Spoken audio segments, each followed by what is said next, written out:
Yoo muzammil karaa amantaa musliimaa hin deebin ani usmee jedhamee waamu. Wallaahi. Muzammil yeroo gabaabaa keessatti yoo hin deebin ani usmee miti. Ani dhugumaanii dhageeffadhu qaba. Ni beekaa bara. Laal. Ani amma tokkoffaa irratti atakka hanga barbaadillee ta'u laal. Ani namni guyyaa takka bishaan bismillaahi jedhee amantaa musliimaa keessatti dhuge amantaa biraa keessa jiraatu hin danda'u.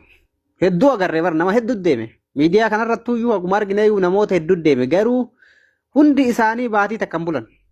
Ima dachaan durriyyee meeqallee deeme agarre sheekiin namni islaawaa ilmii qabullee deeme agarre namni tokko si galee ka keessa taa'ee amantaa san fudhatee baatii takkaa mitiitii guyyaa 15 ol taa'een agarreen si galee atillee naannoyitee deebitee amantaa makee ka dhugaa sanitti deebite.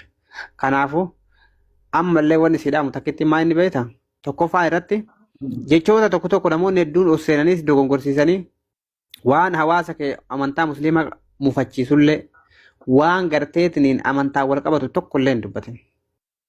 Si galee maaliif namoonni misteeka amma fakkeenya mucaan gaafa irra taa'eetiniin Allahan akkana jedhe isin jedhe sunniin faa misteekan taane keessa galchan dogongora seenaa kaatillee boodallee deebitee itti seenoytu baraan baratte jechuudha. Si galee namni amantaa jijjiirate anamma waa si gaafadha.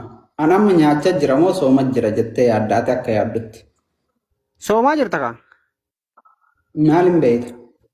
Maa obboroo waliin hin kaane ani sidda waleetin obboroo godhattee nyaattetin irra faraan jettee biraan kunneen. Obboloota kiyyaa ka amantii anamma itti dhaqee natti mufachiisinii garuu baxaam itti isin jaaladha. Wallaahi isin gargaaraa jira. Garuu anamma wallaahi lazima amantii musliimaa keessan jira. Mee wallaahi mee muzayyan amma anamma soomaan jiru jedhi bishaan dhugayetti na wafatti.